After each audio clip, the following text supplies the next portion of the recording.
Okay, we got is the movie star dead? And did the director replace them from the Tone Show?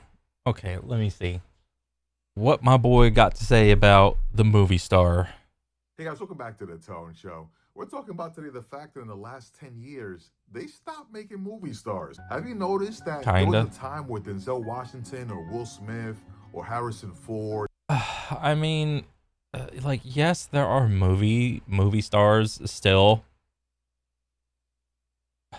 but I don't know. I would imagine the same thing happen like right now. Well, it's always been happening since well, number one, since the dawn of movies on like moving pictures and shit like that, like black and white, like I don't like what are the action guys for the black and white, like Charlie Chaplin, and some of the other dudes. I'm like forgetting all their names. Like those guys were like absolute G's when it came to doing all that stuff, like all doing all their own stunts and whatnot.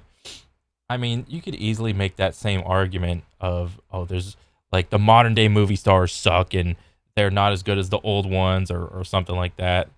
But I mean, to be honest, like I just like over the last like 10, 15 ish, 20 ish years, I've just been going to the movies less and less. And I am just like, like everything's over my head. Like movies, they're not in theaters as long. They go straight to streaming service. If they do bad, and if they do good, they stay in theaters. And it's like, is the movie really that good enough to like warrant going to the movie theater or paying like 10, 15, $20 for the ticket, a little bit extra food, and even more if you go with someone else and you pay. I mean, yeah, the movie experience is great and whatnot with like the sound and the environment and everything, but it's like a lot of times, like going to the movies is like I don't think it's been as popular since the pandemic.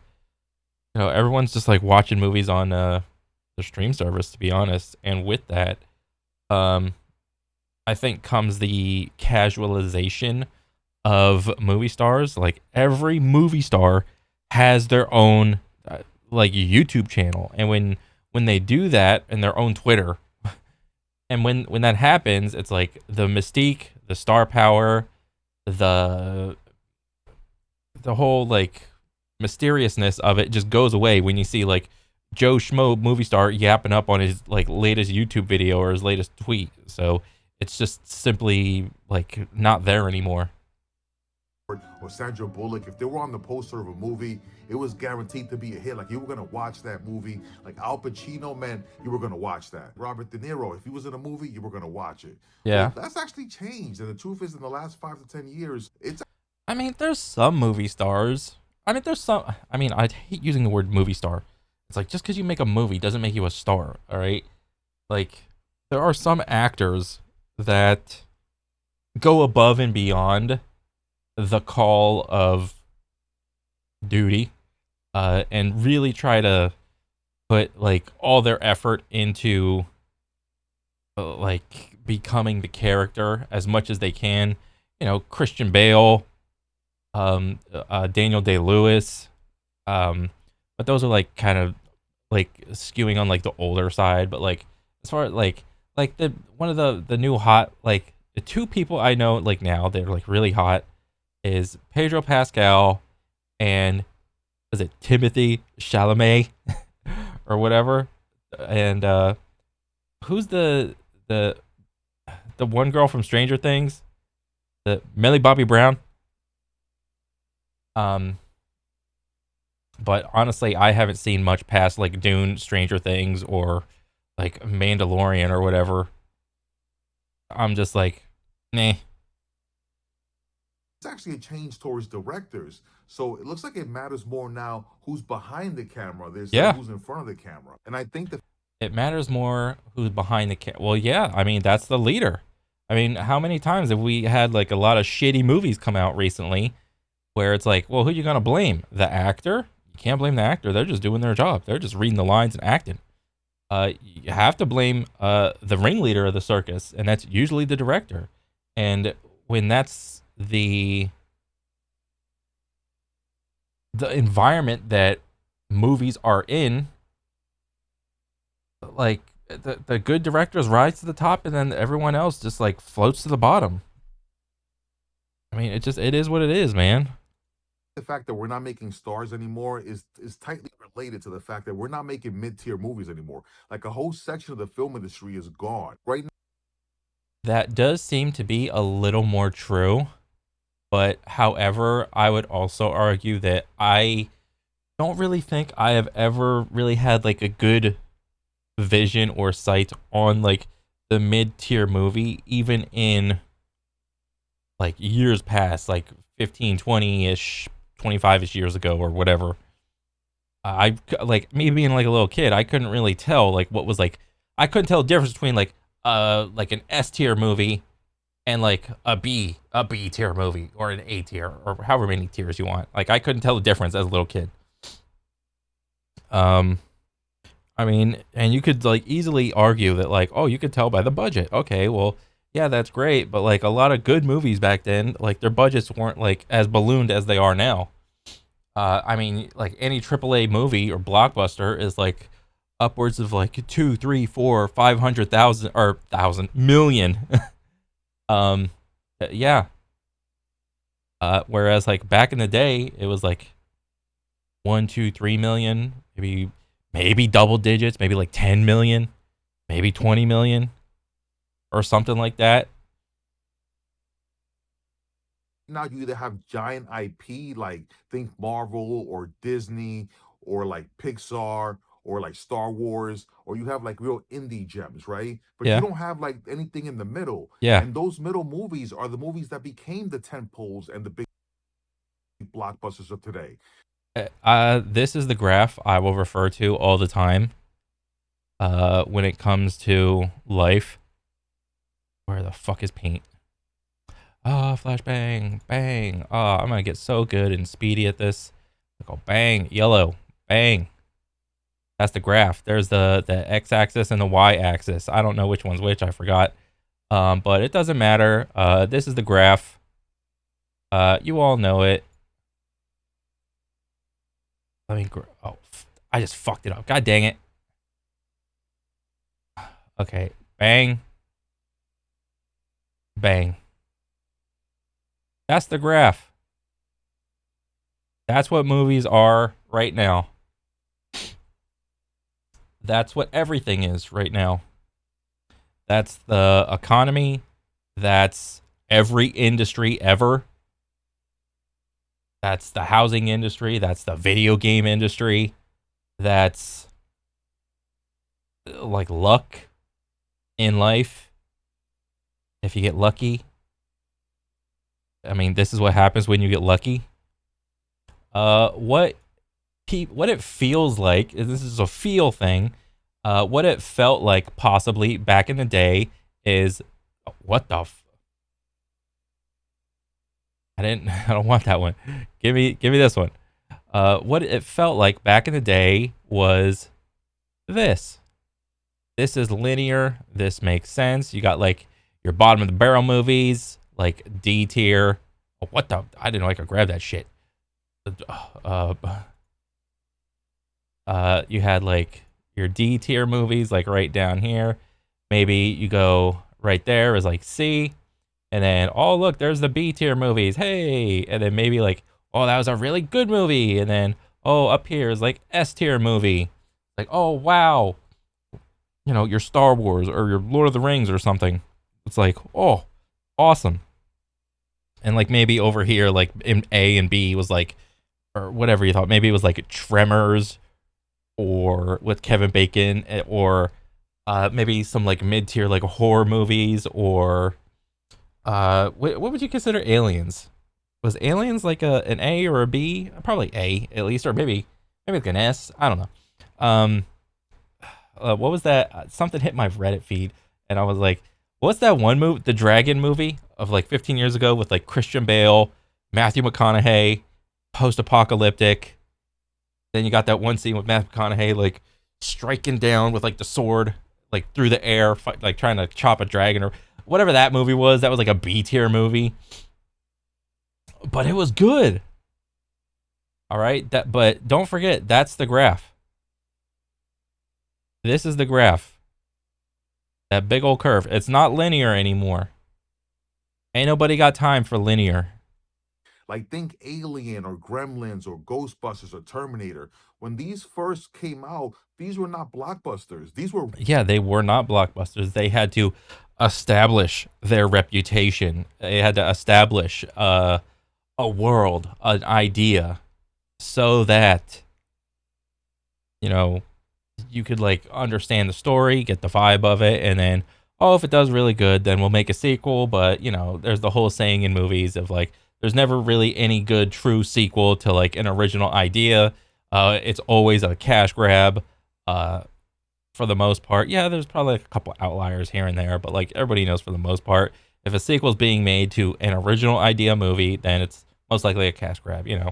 Lord of the Rings was not that. All right, Lord of the Rings was an established book series first. Okay. risky movies, right? These were gambles that they took. Yeah. And you have to take gambles with these type of movies in order to create new IP and to create new lore and to bring in people in and to bring in new actors because with the disappearance of these mid-tier movies, you also lost all these like quirky oddball characters, all the movie Yeah. stars or heroes that would come out. You wouldn't have them anymore. You wouldn't have an actress to come in and play a Ripley because a role like Ripley's not available anymore. Like if it was risky back. Oh yeah, that is. Yeah, it is.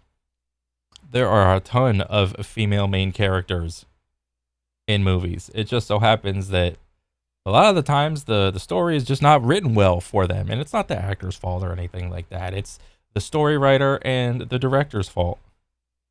Back then they're not doing it now. That's a big problem because a whole section of the film industry that relied on these stories is gone, and now we're just relying on established IP, and Mm-hmm. established IP is only the IP itself. And so you're not getting the new Will Smith, you're not getting new Denzel Washington, Uh huh. you're not getting the new Harrison Ford because you don't not creating the new Indiana Jones, you're not doing the new iRobot. Without these films to give new talent an opportunity, like to endear themselves to audiences, you're not gonna get stars, and that's something that needs to be addressed. Um, I think the movies back then, whenever they explore an idea like Indiana Jones or iRobot, like once those movies have been made, it's like a stamp that like that idea has been like explored and it's like out in the ether now. If we want to like now in 2025 explore an extrapolated idea of like what could be, especially when you have like technology and AI, like I think it's really hard to think up a story with like keeping technology in mind. But Indiana Jones wasn't like highly technological. It was like an adventure. Jurassic Park wasn't highly technologically. Well, actually, it was. Now I'm thinking about it with like the whole genetic ID, genetic code of like trying to make dinosaurs a real thing. Yeah, it's not like I don't think subjects and stories have been completely exhausted. It's just whatever is left that we have not seen would probably fall into two categories. Probably either A, too boring, or B, too taboo. Why studios are backing away like from investing in talent? That's another question we got to ask. Well, talent is very risky. Just think about the fact that people are drawn to IP. People come to see the new Batman movie or the new Flash movie, for example. Like people wanted to watch the Flash, but there's times when talent can actually sabotage or torpedo a movie. Hmm. Look at the Flash movie, for example. Ezra Really, Miller's off-screen controversies torpedo. really. The Flash director acknowledges Ezra Miller's PR crisis while explaining why the film flopped. What crisis? I didn't even see this. That's how much I don't care about like a lot of these movies. I'm like so burnt out on superheroes and whatnot. Like 5 ways to bring the Flash back after Ezra Miller. What happened? Grant Gustin says yes to return as the Flash after Ezra Miller's $200 million disaster. What the heck happened to Ezra Miller? Was he did he do like a public no? He say some dumb shit or whatever? That movie. Like some people didn't want to come watch the movie because they don't want to support Ezra Miller. Look at Disney. Like the problem they I don't know what happened. Like I know the Snow White thing, the Snow White that thing was like this is like world record levels of low and bad. Had with Snow White, the actress, like her comments, even before the film was in the can, already started a whole controversy around the film that a lot of people boycotted it. So I mean, and it doesn't. And for like the Snow White thing, it's like yeah, people can like outwardly project in a physical way a boycott. I can also boycott the movie by just simply not giving it any attention. I don't need to write comments online. I don't need to do this. I don't need to do that. I mean, I could just bullshit with like my coworkers or friends about like, oh, I'm not gonna go see that. It's stupid. Like I could do stuff like that, but other than that, I don't need to write any nasty comments. I'm just like, no, thank you. And it's that easy. You just vote with your wallet. not only is like talent not getting the opportunity to star in mid-tier movies or roles that would actually push them forward, but you also have talent that are risky. Some of these talent, the things that they could say could risk a movie. Yeah, the stuff that they could say uh, that ruins a movie is because of how prevalent the internet and social media is.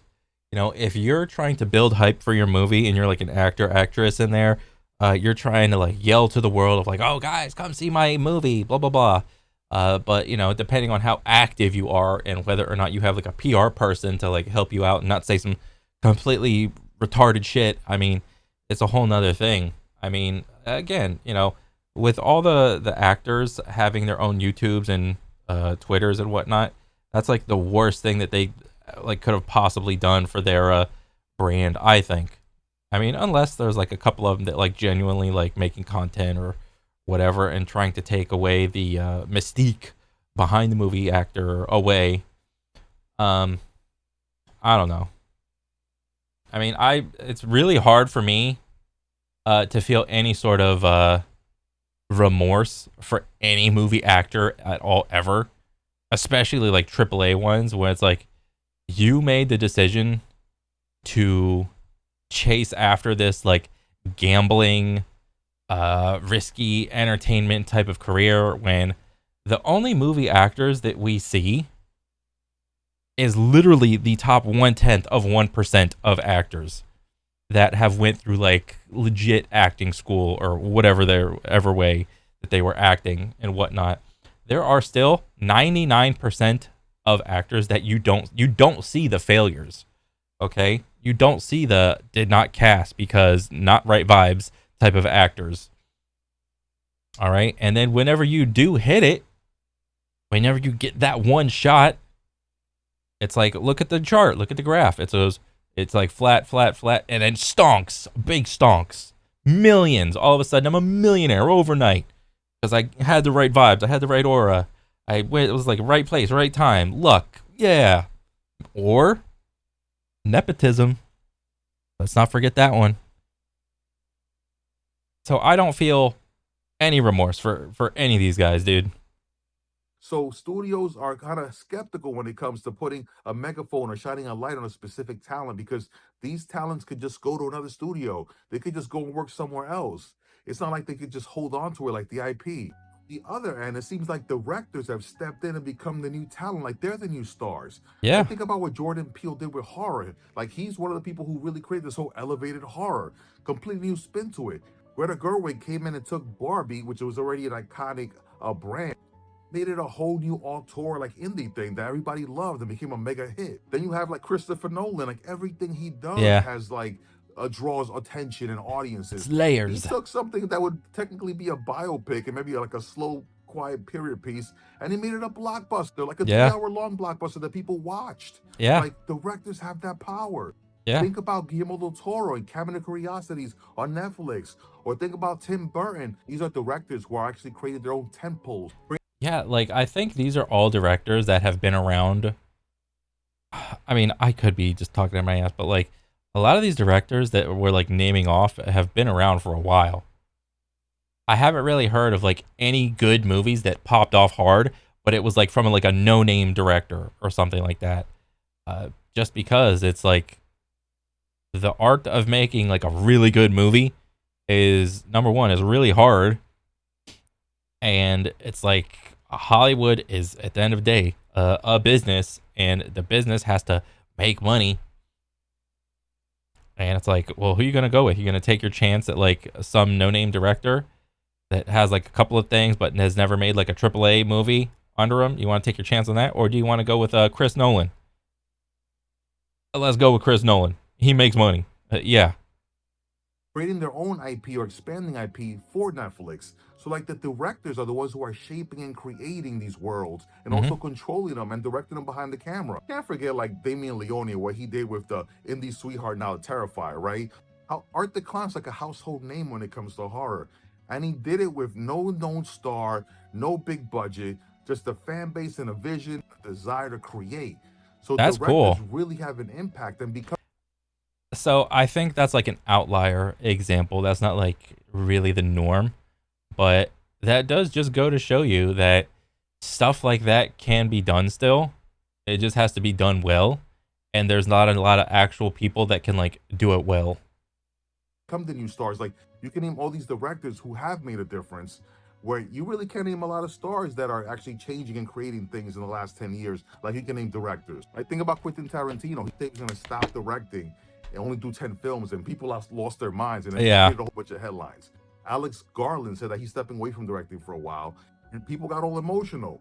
And think about Wes Anderson. Like you can look at a color palette and be like, it's a Wes Anderson film. Like he has his own color monopoly now at this point. And Durabon, like you can't shake the fact that even though he didn't create The Walking Dead, he definitely shaped it and gave it vision and create and put it down a path where it is what it is today. Like he added to that IP. Just think about Ridley Scott, who came back to Alien and expanded on the IP and the lore that he started decades ago. He hmm, just didn't give us more xenomorphs. He gave us David and this whole new like mythos with the androids Michael inside of Alien. Fassbender.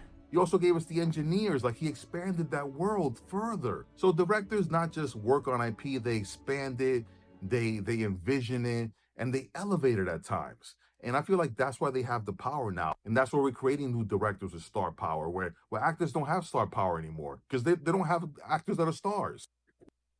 Again, the actors don't have star power because they're out here squawking on Twitter and YouTube about XYZ social justice issue that normal people don't care about. Joe Schmo, Susie Salin, whatever, or what's like the Joe? What's the female version of Joe Schmo? Jane Doe, whoever. They don't give a shit about the social issue of the day. All right, what are these actors doing whenever they're not acting? They go out to wherever like they're supposed to go for like 3-4 months, however long, to make a movie for that year, and then the rest of the year they're just fucking chilling at home. Meanwhile, they put in 3-4 months of work to make a couple million, and then they just get to go back home with their families and just chill out, relax. All right, that sounds pretty fucking good, like a good ass life to me. All right, yeah. Nobody gives a shit about the movie stars because it's like the whole process of making a movie is like it's already like out there. Like everybody knows it already. Like remember back in the day when like DVDs had the making of or the direct or not the direct Scott just the making of where like making a movie was so mysterious and it's like we're gonna rip open the curtains and show you guys what we're doing and everyone's like oh well it's so cool man, you know, all that other shit. But now it's like the process, like everybody knows the process. There's nothing cool about it. The only thing people care about is the final product. Is it good enough or is it just dog shit? Okay, and I'm just going. But yeah, that's it. Used to make movies. Now they can sync them before even cameras roll. Yeah, Meanwhile, directors have become the steady hand, the draw, the people who actually create the vision and sometimes expand on the vision that's already there. Directors build trust and they also build worlds. And it seems like studios right now, they're just chasing directors. Directors are the ones who are the authors of these narratives, of these stories. And being in front of the camera, kinda. I mean, ultimately, at the end of the day, yes, you are right. The director is the final creator, but it's also up to the director on how true they, or how much they want to stay true to the original source material if they are using an established IP versus coming up with a completely original story. All right, there's been a lot of IPs in the last couple years that have just been absolutely decimated, both movies and shows. A lot of my favorite IPs have been absolutely destroyed from idiots that have no idea, don't even play the games, don't even read the books, don't even read the mangas or whatever for some of my favorite IPs, and they're just, I want to make a show, but I don't want to have to go through the rigmarole of reading all the stuff that came before it, which is what made the thing popular in the first place. Like, go fuck yourself. Doesn't have the same power as being behind it anymore, it seems. I think of a big shout out to Adam Conover. He did a video right here on YouTube. I'm gonna link it to the bottom. How capitalism killed the movie star. And this video is inspired by that video, but I also have my own thoughts about how the directors actually filled that hole that actors have left behind and how the mid-tier movies also impacted as well. So definitely check out his video. He definitely expanded on the whole capitalism side of it, and it's an interesting watch. As always, guys, this is the Tone Show. What do you guys think? Do you think directors are the new stars? Put it in the comments. Let me know what you Probably. think. Let me know if you think that actors are a dying breed, or Yeah. better yet, movie stars. There's the I don't think actors are a dying breed. I mean, you still come out with like a bunch of young actors, Millie Bobby Brown, Timothy Chalamet, and then there's probably a couple more. I just don't really watch the movies unless they're like absolutely like do like crazy good or whatever. But other than that, there's just simply not in my vision really. But there's a lot yeah, of working actors, thankfully. So put it in the comments. Let me know what you think. Hit the like button, hit the subscribe button, and come back for more Tone Show.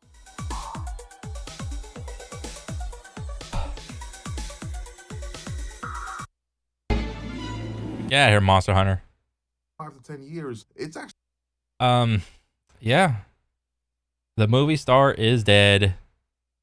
And I don't think we killed him. I don't think the internet killed him.